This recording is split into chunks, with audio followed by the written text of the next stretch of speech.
বাংলাদেশের সকল polytechnic institute একযোগে এভাবেই শাটডাউন থাকবে।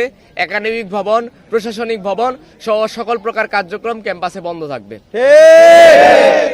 বিগত দিনে অবগত আছেন, আমরা দীর্ঘ 7 মাস যাবৎ শিথিল পর্যায়ে আন্দোলন চলমান রাখার পরও আমরা আমাদের কারিগরি মাদ্রাসা শিক্ষা বিভাগ থেকে কোনো প্রকার ফলাফল পাই নাই। আমাদের দাবিগুলো বাস্তবায়ন না করে বারবার আশ্বাস দেওয়া হয়েছে, আশ্বাসের পর আশ্বাস। আমরা 16 তারিখে চূড়ান্ত কর্মসূচি হিসেবে ব্লকের কর্মসূচি সারা বাংলাদেশে পালন করি। তারপর আমাদেরকে বৈঠকে ডাকা হলেও সে বৈঠকে আমরা সন্তুষ্ট হই না, কারণ কি যাদের সাথে আমাদের বৈঠক হওয়ার কথা ছিল সংশ্লিষ্ট কোনো দায়িত্বশীল ব্যক্তি উপস্থিত ছিলেন না। বর্তমান প্রেক্ষাপটে কারিগরি মাদ্রাসা বিভাগ আমাদের দফাদফি বাস্তবায়ন করার জন্য একটি রূপরেখা কমিটি তৈরি করে দিলেও এখন পর্যন্ত কমিটির একটি মাত্র বৈঠক অনুষ্ঠিত হয়েছে। আমরা কোনো প্রকার সফলতা দেখতেছি না বা আমরা কোনো প্রকার তথ্য পাচ্ছি না যে ভবিষ্যতে আমাদের দফাদফিগুলো কিভাবে কাজ করা হবে বা দ্রুত থেকে দ্রুত সম্ভবে কমিটি কাজ করতেছে না। তার পরিপ্রেক্ষিতে সারা বাংলাদেশের সকল পলিটেকনিক ইনস্টিটিউট আজকে আমরা একযোগে শাটডাউন কর্মসূচি পালন করেছি। বাংলাদেশের সকল পলিটেকনিক ইনস্টিটিউট একযোগে এভাবেই শাটডাউন থাকবে।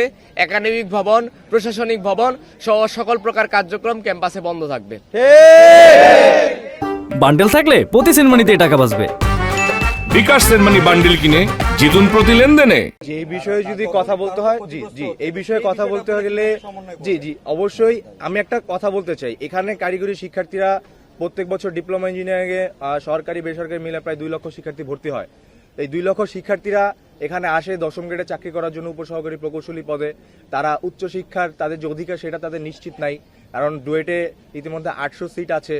তো বাকি যে সকল শিক্ষার্থী এবং সরকারি জব পাচ্ছে হচ্ছে শুধুমাত্র 5 to 10%, বাকিরা কোথায় যাচ্ছে? তাদের অধিকার তো আমরা নিশ্চিত করতে পারছি না। তাদেরকে আমাদের যারা আমরা শিক্ষা নিচ্ছি, আমাদেরকে যারা শিক্ষক তাদেরকে সুষ্ঠু প্রশিক্ষণ দেওয়া হচ্ছে না।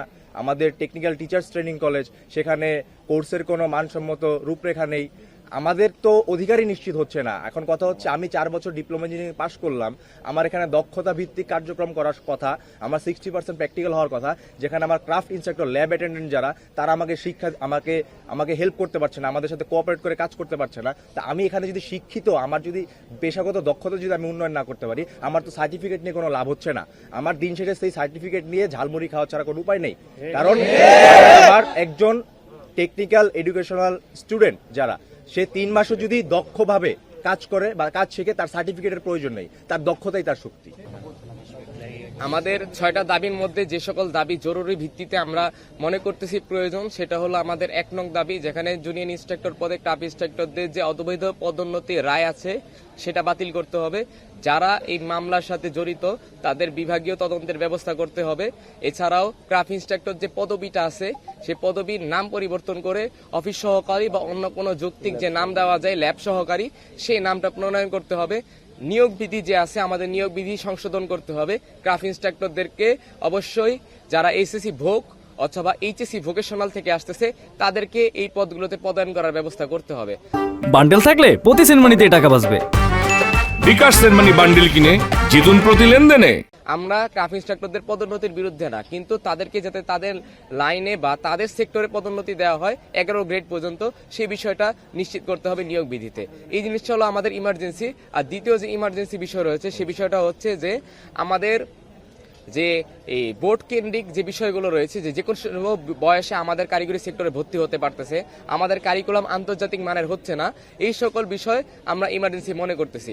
এছাড়াও আমাদের উচ্চশিক্ষার সুযোগ হচ্ছে না, যেটা আমরা 6 নম্বর দাবিতে বলেছি যে আমাদের জন্য একটা টেকনিক্যাল বিশ্ববিদ্যালয় প্রতিষ্ঠা করার গ্যাজেট প্রকাশ করতে হবে। আর আমরা জানি আমাদের 4টা প্রস্তাবিত ইঞ্জিনিয়ারিং কলেজ রয়েছে, সেই 4টা প্রস্তাবিত ইঞ্জিনিয়ারিং কলেজে পরবর্তী সেশন থেকে অস্থায়ী ক্যাম্পাসের ভিত্তিতে একাডেমিক কার্যক্রম পরিচালনা করে হলেও আমাদের যাতে পড়াশোনার সুযোগ করে দেওয়া হয়, উচ্চশিক্ষার সুযোগ করে দেওয়া হয়। আর আমরা আরেকটা বিষয় যেটা বলতে চাই, যেটা প্রাইভেট পলিটেকনিকের ক্ষেত্রে অনেক বেতন বৈষম্য দেখা যায়, এমনকি তারা ইন্ডাস্ট্রিয়াল অ্যাটাচমেন্ট সহ অন্যান্য এই ভাতার সুবিধা পাচ্ছে না। তো সেই ক্ষেত্রে প্রাইভেট পলিটেকনিক ইনস্টিটিউটগুলোকে যোগ্যতার ভিত্তিতে তাদের ভবন আছে কিনা এবং ল্যাব ওয়ার্কশপ আছে কিনা সেটার ভিত্তিতে দ্রুত থেকে দ্রুত সম্ভব এমপিও ভুক্ত করে আনতে হবে, যাতে তাদের বেতন বৈষম্য দূরীকরণ হয়। এমন অনেক প্রাইভেট প্রতিষ্ঠান আছে যেখানে একটা রেফার্ড এক্সামের জন্য 4,500 অথবা 2,500 টাকা করে নেওয়া হয়, কিন্তু অথচ সরকারিতে যদি আমরা আসি তাহলে একটা রেফার্ডের জন্য আমাদের ফি দিতে হয় 450 থেকে 350 টাকা। এখন সেই ক্ষেত্রে তাদের সাথে এরকম ধরনের অনেক বৈষম্য আসতেছে, তো সেইগুলো নিরসন করা খুবই দ্রুত থেকে দ্রুত সম্ভব প্রয়োজন।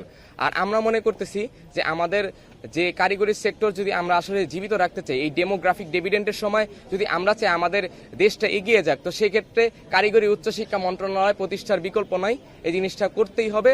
আর সর্বশেষ আমরা এটাই বলবো, সকল দফা দাবি বাস্তবায়নের জন্য চূড়ান্ত ফলাফল এটাই যে একটা কারিগরি শিক্ষা সংস্কার কমিশন করতে হবে।